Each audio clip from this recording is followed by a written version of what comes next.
Alright, team, and welcome to Outlast, episode 13, I think? Um, let's see, we've just escaped Big Burly Guy again, who clanks, and I can't remember his name.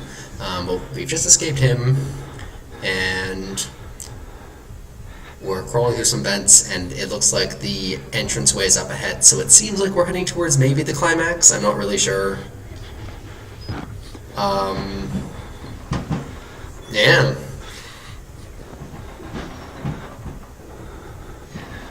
Yeah, because I think this is kind of the hallway where we started out.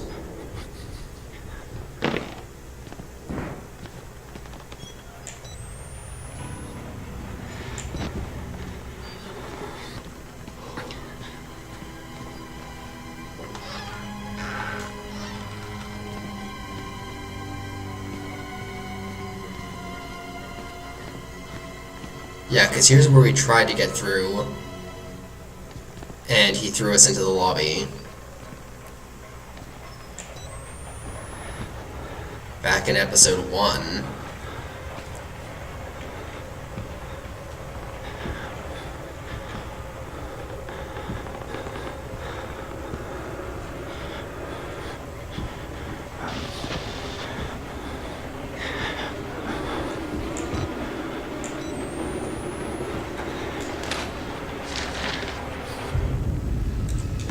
See, the broken camera, I think, is, like, a really good aspect, because that adds some... Again, like, the camera was kind of an aspect of safety. Like, it made you feel safe, and the fact that it's broken now is very, like, puts you on edge. And I like that. They translate from German. Berlin, 6th of September, 1938. Richter Longner and Dr. Medrogue. What's med short for? Whatever. I have pressing news concerning the ongoing work of Dr. Rudolf Wernicke in his development of the morphogenic engine, expanding on theories developed in his brief but unfortunate relationship with A. Turing. If I had not witnessed it myself, I would not believe it had happened. But beyond even the promise in cellular regeneration and guided cancerogeneration, I believe Wernicke's method has breached the spiritual realm. Something crossed from the other side. I personally witnessed the appearance of an apparition, briefly but undeniably so. Please forward my note and invitation to witness further experiments to Dietrich Eckart. I do not doubt that the Führer himself may need to be aware of our discoveries. To be made aware of our discoveries. It is my opinion that Dr. Wernicke's successes represent an enormous opportunity for our cause and the German people, and are obviously sufficient reasons to keep him out of any sort of culling program. With regards to your family, signature illegible. Okay, so as implied before, they are characterizing the evils going on in here as they were started by a Nazi. So I think there's a mention of A. Turing. Oh, look, that door's open. Did I open that? Yes, I'm supposed to tell you. The key to the house of God is in the theater, behind the light. In the theater, behind the light. You have to see the movie, so that's where he left the car. Okay? Hey! Shooter! I need your help. Where are you? Yes, coming! I'm coming! Well, that guy seemed helpful. Okay, recreation hall is straight ahead, so downstairs? Or is that upstairs? I'm not sure anymore.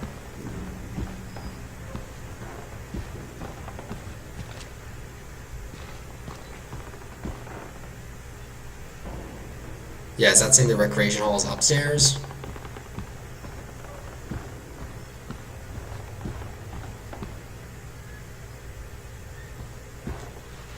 If I'm not mistaken, this is the opposite side of a door that we saw in episode 1, which I personally think is actually really cool.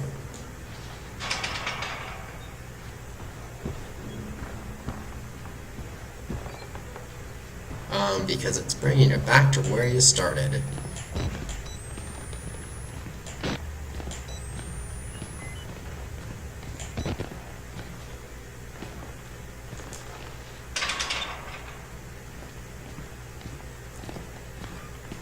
I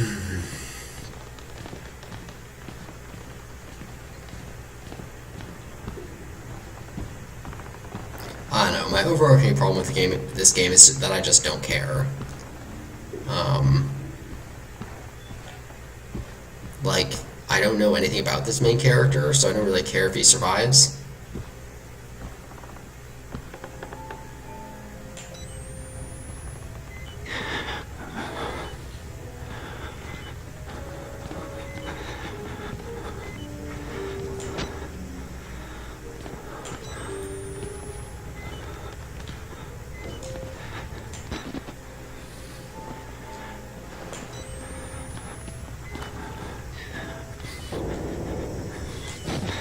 Okay, so I can drop down to that thing that seems like there's gas leaking out of.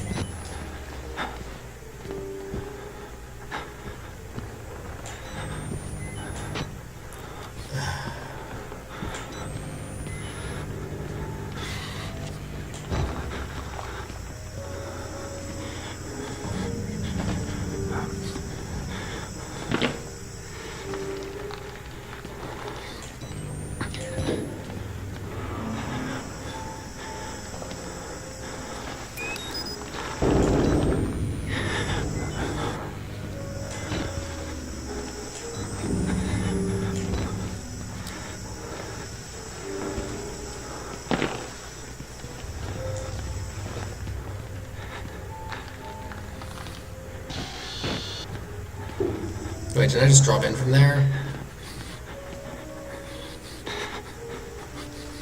Am I supposed to go up or across?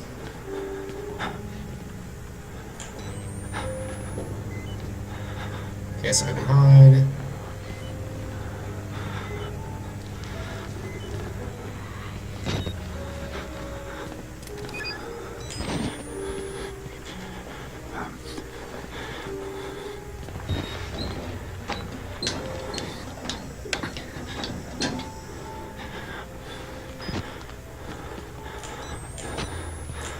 Like, the preacher's trying to make you see everything, but doesn't make it easy at all. He just makes it difficult.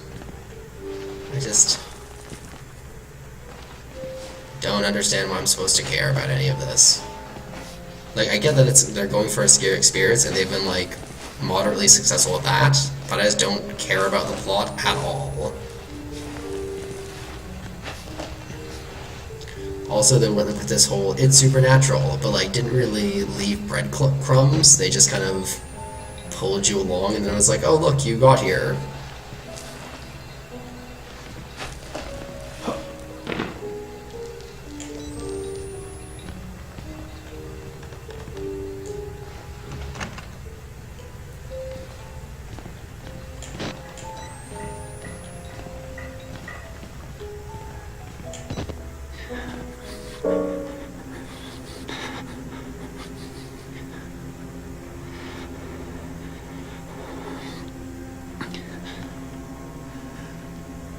Was that the preacher guy?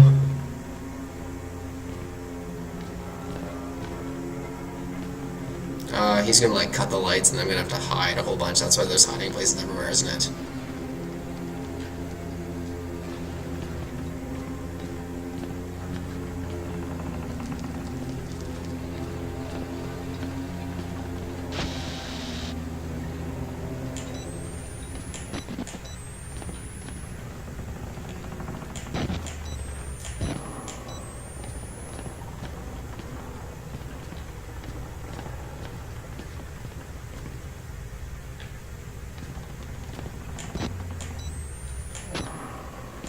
Oh, look, an exit light.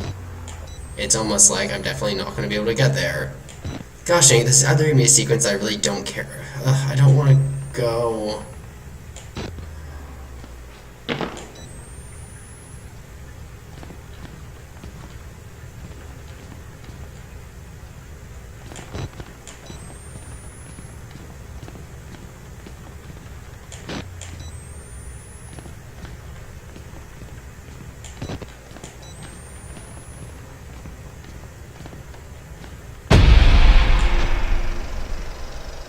Exit interview recorded December 27th, 1985 in Los Alamos, New Mexico. Clearance Sierra Alpha, subject Dr. Rudolph Wernicke, 14866. The films are real. There was no alteration to the footage at all, no trickery? None. In June of 1943, you recorded 3 instances of spontaneous bleeding. Half a dozen test subjects began to develop brain tumors. Yes. The autopsies revealed that the tumors were pure lead. It killed them? Can you explain why the results could not be reproduced in the United States? I have my theories. My homeland in those years. It's impossible to understand the things we felt, what we believed. The overwhelming fear, ecstatic rage, and English words are insufficient. More than hope. The human mind in that environment is capable of extraordinary things. You're saying the experiment needed... The proximity to death, to overwhelming madness.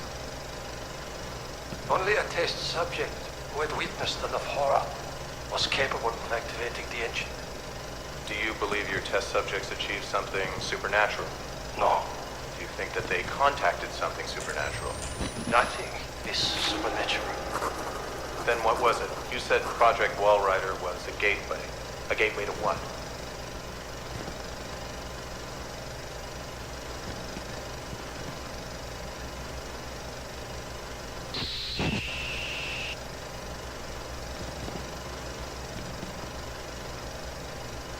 A gateway to hell. Ooh.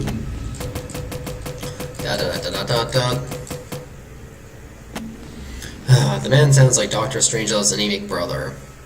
It's a 25-year-old audio recording and interview with Dr. Wernicke. Los Alamos means government work, where he talks about spontaneous bleeding, tumors, psychosomatic reactions into sufficiently disturbed people. Seems to walk the line between science and Nazi mysticism. Only a test subject who has witnessed enough horror was capable of activating the engine, the morphogenic engine. The engine, the movie they're projecting. It gets in my head like a song you can't stop humming. I blink and see Rorschach tests that look like swarming insects and infected surgery wounds. The patients talk about using the engine to conjure the wall rider. It's the buzzing I hear in my bones. Okay.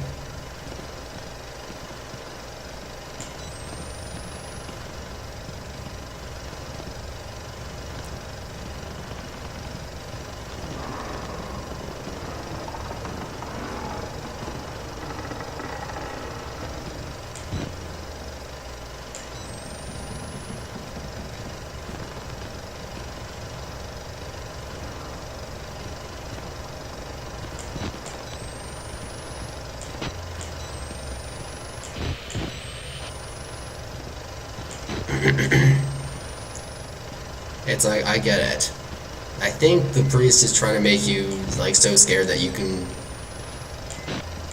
like, conjure the wall rider.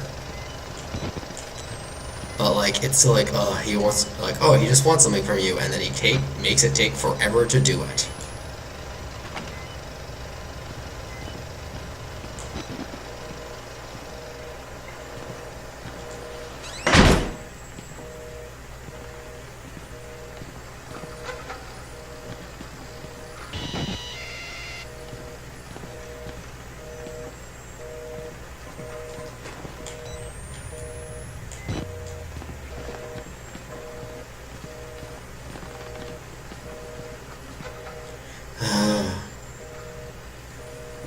Sorry.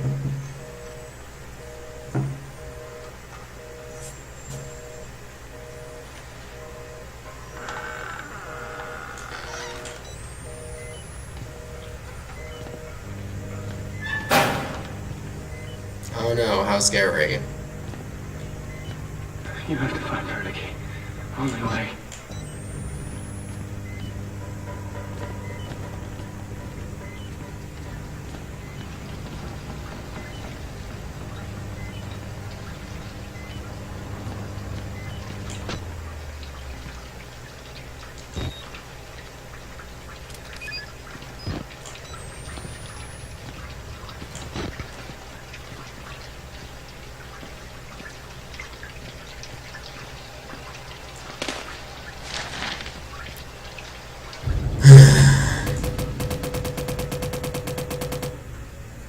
Necrotic fasciitis.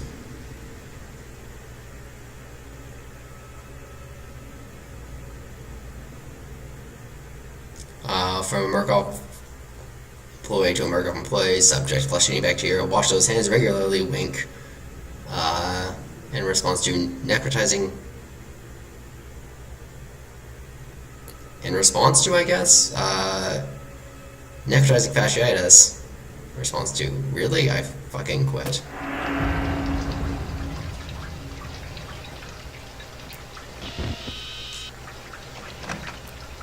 Alright. Well, I think that this is enough for one episode. So I will see you next time on episode 14 of Outlast. Or hopefully we'll get a little bit further. See you then.